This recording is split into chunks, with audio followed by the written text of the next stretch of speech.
1 now. Here on BBC Two in half an hour, specimens of a motoring kind are on display in top gear.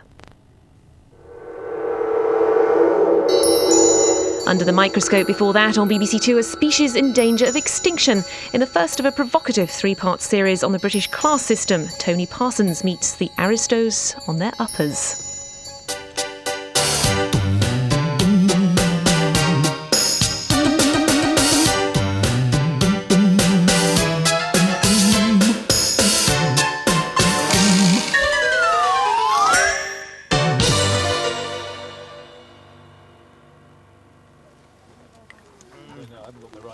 Shot 3 pheasants in 30 years, I think. That's good for the couples. Going to shoot a few less now. The British have always defined themselves by their class. For centuries, your class allegiance determined how you thought, who you married, how you earned a living, how you lived your life from the cradle to the grave. Guns and beaters this way, please. The private pheasant shoot was once the defining upper-class experience, but now the class war is almost over. The ruling class no longer rule. The old working class are scattered to the wind, either buying into the aspirational culture of the endless suburbs or sinking into a new, unworking class, dependent on welfare. We're no nearer to a classless society than we ever were, but the future is clear. The future is middle class. Right, let's see. Well, I hope from the sound of it that... The middle class are everywhere these days. It's like as if she wants to puke up a lot, as if something's on her tummy. But is she passing motions? Yeah. This is Pippa, a 15-year-old Scottie. And this is Peter Frost Pennington, a 34-year-old Scot. A son of the middle-class suburbs of Edinburgh, Peter came to West Cumbria 10 years ago as plain Mr. Frost. Now he lives with his in-laws, here. In Muncaster Castle on the Cumbrian coast, home to his wife Iona's family, the Penningtons, since early in the 13th century.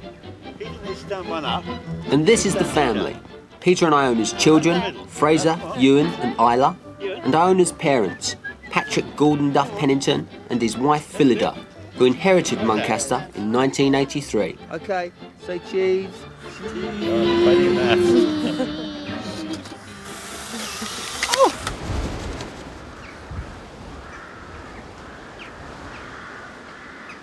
Come on, children. Come in. Now, if you'd like to come and stand here a minute. Now, I'm terribly pleased to see you here. This has been my wife's family home since about 1200, and in her grandfather's time, we used to eat in this room. It was very cold. The butler used to come through that door. He went off his rocker in the end, pretended he was a dog. But if you look behind you, you'll see... The aristocracy make us tourists in our own land. We flock to their stately homes, gulp at these lives of apparent plenty, and get back on the coach. You follow me. We're going to the library now. There are between 6,000 and 7,000 books. And if you ask me, I haven't read them all. Now, if you come on round here... Yet only the chippiest of class warriors would deny that there is much to admire about the upper class. With their limitless self-confidence and their lightness of touch, they always seem at ease with the world. But times are tough for families like the Penningtons. We all bought into the dream of the aristocracy. Today, the dream is kept alive only by modest admission prices. My mother told me I was never to sing in public. What? What do you think about that? The Gordon Duff Penningtons may have a triple-barreled name, but they can only muster one heated room in the entire freezing pile. The coach parties don't get to see all of Muncaster Castle. What you see isn't quite what you get. There is precious little to envy about this way of life. The bitter wind of change outside the castle penetrates every corner of the place. Patrick, do you think that people think you're very grand and very posh and very rich to be living in a place like this? Well, you've only got to look at my clothes to realise it's not quite like that, but no, I don't really think so. I've always thought that just because you live in a big house doesn't mean you're posh. It might mean you're more uncomfortable. I I see myself as an ordinary, decent, I hope, human being with I hope, instincts that are maybe eccentric, but maybe useful to society.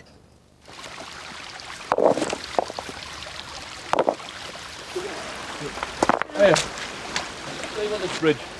I think here, probably, don't you? Yeah, we're going to have to dig all this banking out then. The aristocratic roots of the Penningtons go back for almost 1,000 years, but centuries of titles ended when the last Lord Muncaster died in 1917 without producing a son and heir. The castle has passed down the female line ever since, and the new heir is Iona. As long as it's got handrails on, it should be all right. She took on the castle when her two older sisters turned it down, preferring to live in places where you don't have to wear your coat inside the house. Iona has also inherited a century's worth of repair bills. It's reinforced plastic to prevent the rain driving into the building because the pointing behind the plastic is completely shot and needs to be replaced. So it's just a temporary measure to prevent any more rot. And you've got and problems water. with your roof too. Yes, plenty of problems with the roof. The lead's got to a stage where it's very, very thin and has finished its life really. And so that's causing leaks, which is causing even more problems below that. Muncaster Castle is a place of decay and grandeur. Damp in the drawing room has left a gap in the family line. There is beauty here, but it's slowly decomposing. I noticed there's a picture behind the piano that you've taken off the wall. Who's that by? That's Gainsborough. That's a Gainsborough. It's a portrait by Gainsborough. So you've got a portrait by Gainsborough tucked behind the piano. We thought it was better than being on the wall when the wall was up. Muncaster must be rebuilt or rot. The family face a repair bill of £2.5 million, but the income from visitors barely covers their running costs. They are quite. So Iona and Peter are preparing a grant application to English Heritage. But it's quite important that we. Those scary monsters, I receive you, mate. Over. See what he wants. See me. Are you coming to lunch or not? By and by, okay? Over. Out. It's so crucial that English Heritage do back us up at this stage, because if they don't give us support, I think we're lost. I cannot see any way, if English Heritage don't put their name on the line and hand over some grant money to help us with what we're doing, we really would have to reassess how we go on here, and I don't think there'd be any possibility of us having a viable future without support from English Heritage. So, well, as far as Muncaster and the Pennington family goes, we'd be finished.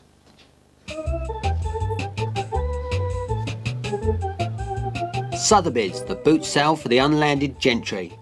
The Penningtons are here to raise money to repair their collapsing roof. Welcome to Sotheby's Silver. But the trouble with selling the family silver is that you can only sell it once. We start with the miniatures, lot 1. At one time, the Penningtons owned 23,000 acres of West Cumbria. Now they have just 1,800. What do the aristocracy sell when they've sold their land? They sell anything.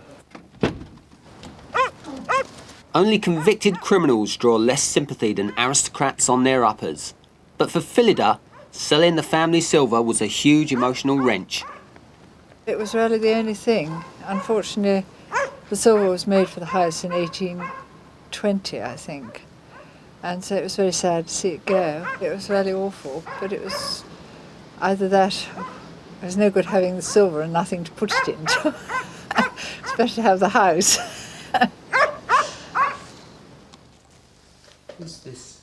The history of a family is kept in the memory of women. As Phillida leafs through her photograph albums, it's difficult not to feel nostalgic for a vanishing way of life. So you were quite a horsewoman. Yes, well, my father, you see, rode in races, and he was also master of the hunt at one time. When he rode in the National, he was second then on a horse with one eye. This one here is my father. This is a state funeral? Yes, that's the Queen's father, must be. And my father actually was on guard round the coffin. They did 20 minutes on and 2 hours off, I think it was, just standing with their swords the wrong way up. And he said it was very giddy-making because people were walking past and all you could see was their feet shuffling along. So 20 minutes was quite long enough. He was a very nice man, she's very kind. I think that's a picture of my mother when she was about 19. She was a great beauty. Yes, she was. It was an elegant age. You know, when they took photographs, they made people look beautiful. Phillida's mother started a zoo in the castle grounds, stocking it with ostriches, pelicans, and a bear rescued from a department store in London. The acquisition of the bear has passed into family legend. How did the family come to have a pet bear? She was walking through Harrods pet shop, and she found this poor little bear in a cage who'd rubbed its back completely and was in an awful sort of mess. And so she bought it. And then she put it in a taxi and got it driven up to Muncaster. One of the bears, it was always very vicious. And when we were moving a cage one day, one of the assistants slammed the bolt on the cage and locked me in. And I run around the cage, calling him a few names, and then he opened the gate and I shot out just as the bear struck at me. So one day I got the tranquilizer gun to move it, and I gave it an overdose. So I got the vet and I told him what I'd done. So he told Lady Pennant it had heart failure, and that was how I got rid of the bear. Otherwise it would have got me. Why do you whisper green grass? Described by Ruskin as the gateway to paradise, this valley was where the Penningtons worked and played. There were also rubber plantations in Malaya and estates in Kenya, but they disappeared with the end of empire. And sometimes it feels like the past is all the Penningtons have left. Nowadays it's totally different. When I was here in the first place, there was the salmon, there was the pheasants, there was venison. There's very little of that now. The salmon have stopped coming in, and they haven't the netting rights now, haven't the estate. And so it's a shame, it's a tradition gone to the dogs. Yeah. But these things happen. Mm. Right, yeah, walk up it through and then start down here, eh?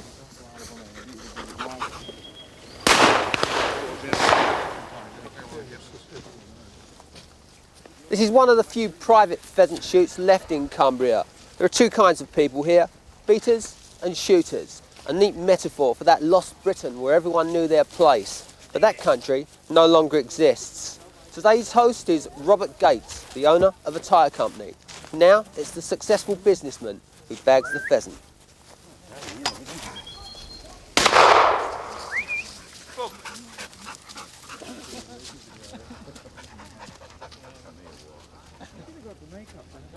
Robert, what do you love about a day like today? A day like today is special. We can create a day which could have been 100 years ago. We've got a lovely part of old woodland. I can invite my guests and friends up. We meet up in the morning, have a cup of coffee, set off and have a fabulous day out. And occasionally we get to shoot a few pheasants. Robert, what's your background? Born and bred about 1.5 miles from here.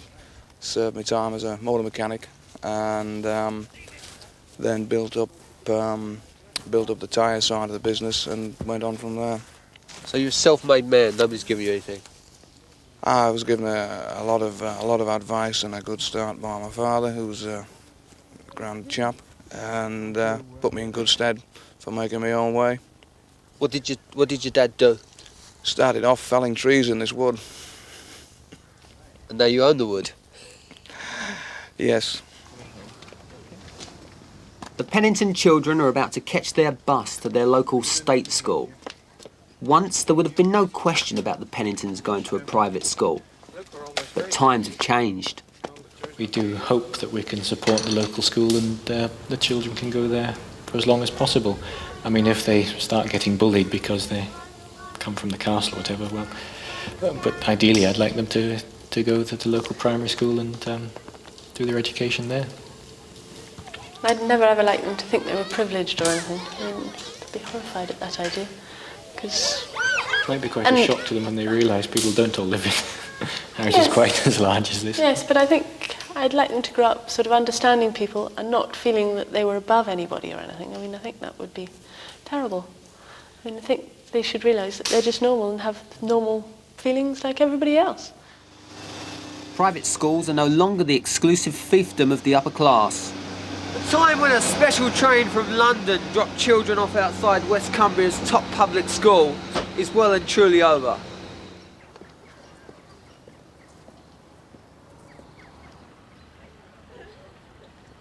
One-third of the pupils at St Bees are on assisted places. The sons and daughters of council estate and suburb mixed with the children of the rich. Tyre King Robert Gates sends his children here. Even though there is a different range of backgrounds of children here, I'd say that everybody fits in, everybody mixes. You can't really tell the difference when you're in school. You all dress the same, you act the same, you do everything the same. You can't tell. For the first time in their history, public schools are almost that. The upper class have finally lost their stranglehold on private education.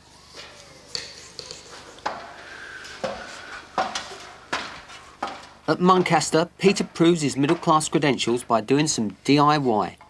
He's the kind of bright, hard-working middle-class man that's always been drafted into the upper class to ensure their survival.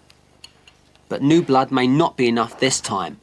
The English heritage application has gone in, and the family are nervously awaiting a decision that could make or break them. Okay, switch on. It's been a huge amount of work, and this is all on top of what we have to do, because there's no one else that we can leave the business alone and the business will run itself. Pressure never really eases off. The upper class were conservationists before it was fashionable.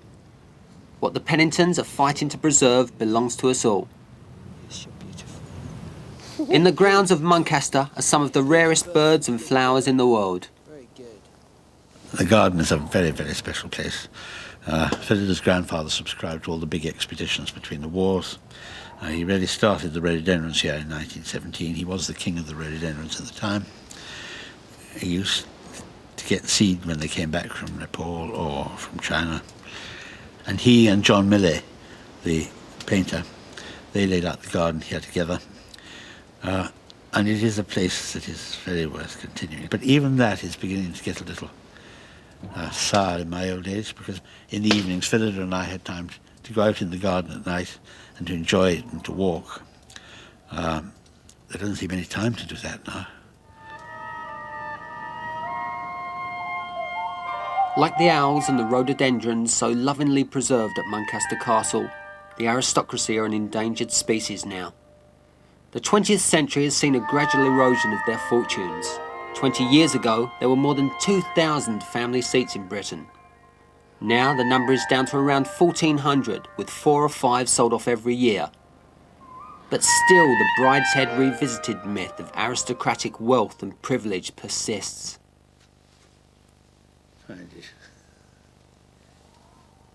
In grandfather's time, in the 1920s, he had 25 people working in this house, 32 people working in the garden.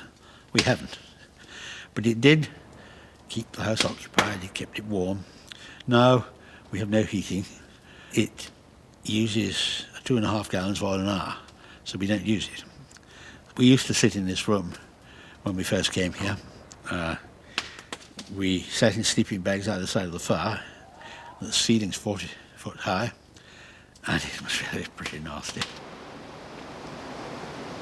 It is chilly here, it is cold. Today's particularly rather cold, and the wind often howls around the castle.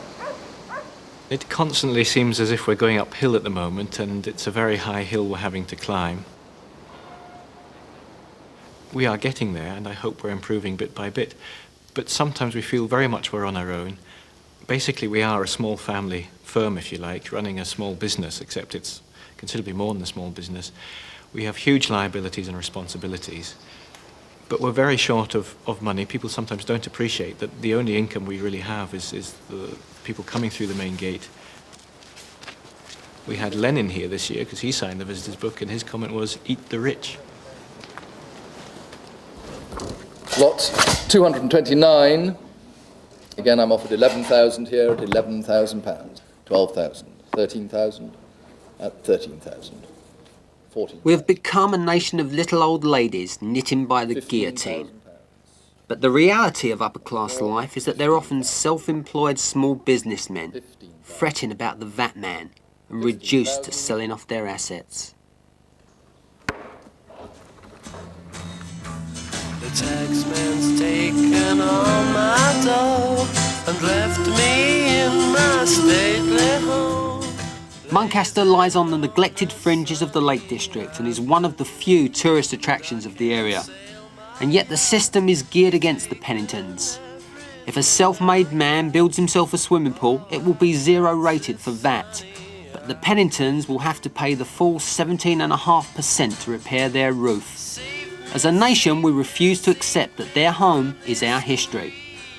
A family like the Penningtons was built on their proximity to real power. But today they neither get or expect preferential treatment, even from a close friend and neighbour. Well, I think that, almost by definition, people who go and visit houses are interested in and sympathetic towards what is there. Most of the population doesn't, in fact, go and visit houses open to the public. Is it perceived by the generality of British people that it is, in fact, appropriate to provide increased tax benefits for people in their private houses, albeit that they're opening to the public, when it may mean, for example, that somewhere that a school isn't built that's wanted, or perhaps a hospital can't be upgraded? That's what government's all about, is making difficult decisions. And these are difficult issues. I don't think anybody wants to pretend otherwise. There seems to be no real sympathy or empathy from politicians of any party. Politicians have a difficult job to do. The bulk of the votes live in towns. Many people live in the most ghastly conditions. They think, well, here's a family. They may be cash poor, but they're capital rich.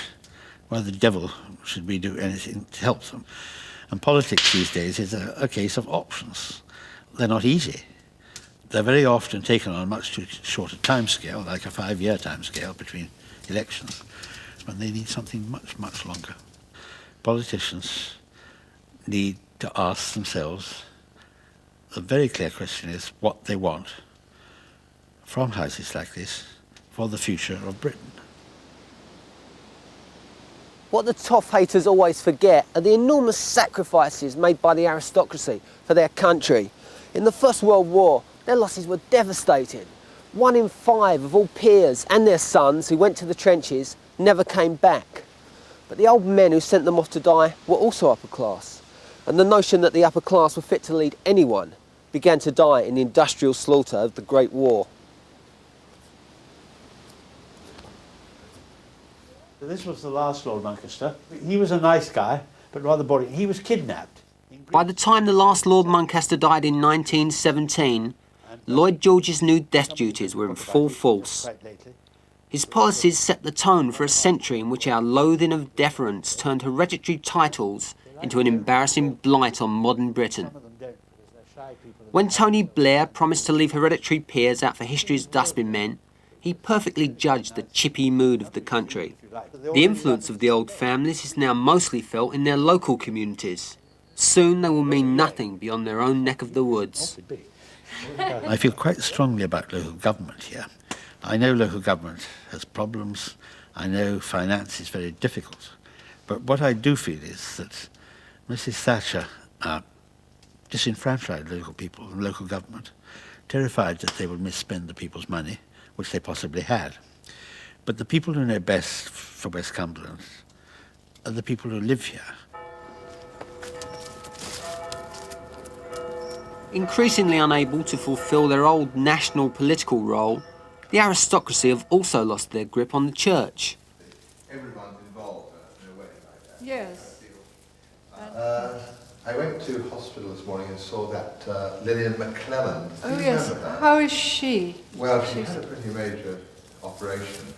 Well, the Pennington family have always had a high degree of commitment to West Cumbria, and I suppose to a certain extent the vicar or parish priest would have been a troubleshooter for them. He did sit there very much in a seat amongst the family, but he wasn't one of the family. They would like, I suppose, to think they kind of possessed him in some way, the odd bottle of whiskey at Christmas, who knows, occasionally invited to dinner. Perhaps we moved from a paternalistic society where the vicar told you what to do and the Penningtons paid for it, to a society where together a group of people, very often using government grants and that sort of thing, are able to create a caring and good society. And this family still play a key part in that, I think. But mind you, they've had to adjust hugely. They're quite normal people now.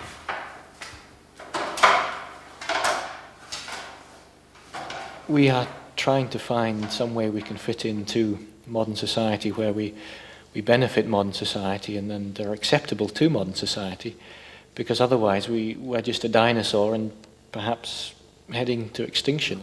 So you get any problems with poachers, Rob? No, not really. The pheasant carcasses now... While the Penningtons have had to sell the land that provided their income for centuries, Robert Gates has been buying thousands of acres of West Cumbria. We've invested in property and land. We've been fortunate with our investments, and that's enabled me to have the position I'm in today. I have my business 5 minutes down the road, my home 5 minutes, all my friends and associates live locally, and all my customers are locally. I wouldn't swap it for anything. 28,000. 28,000. The sale of the Muncaster silver has not gone well. Some of the finest pieces haven't sold, while others are going the way of so much of our heritage, into private collections all over the world. Why should we care? Because when a family like the Penningtons is forced to sell up, it's British history that's under the hammer. What made it even more painful, it didn't actually raise as much as we hoped it would, and that makes it worse in a way. The silver we sold that was on public display, some of it has certainly gone abroad to America and Hong Kong. A lot of it has gone into private collections and will never be seen again by the general public. And so that's why I think it is so important for us to fight to try and see if we can sensitively ask for grants and public money to help us to get over this once-in-a-100-year major repair works we have to do. Happy birthday, dear. If the Penningtons can't save Muncaster, who will? Who'd put up with the freezing bedrooms and the leaky roof? Is it preferable to see some city trader and his glam wife in Muncaster rather than the family who have lived here for centuries? When new money buys historic houses, it never sticks around for long. Hopefully we won't ever get to the situation where we do have to give up the castle, but if we come to a point where it's no longer viable, or it doesn't ever become viable or look like becoming viable, then I think it would only be sensible to say, right, we can't pass this on to our children in this state, and it wouldn't be fair to them, and we really must stop and bail out while we still can. Today is a double celebration. Isla's 3rd birthday and the news from English Heritage that the grant application has been successful. Yet that still leaves the family with £1.5 million to find from somewhere. For the Penningtons, Muncaster is home. They belong here. Still, it's hard to fight the feeling that the upper class are nearing the end of the line. But when they go, what will happen to the owls, and who will care for the gardens? In a land where many can't trace their lineage back as far as their father, something of real value will be lost when the last of the aristocracy are gone. But the barbarians are at the gates of Muncaster Castle, and sometime soon they might not be leaving on their coach at the end of the day.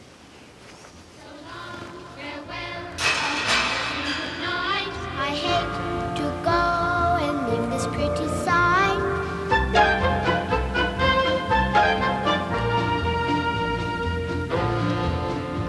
So long, farewell, auf Wiedersehen, adieu.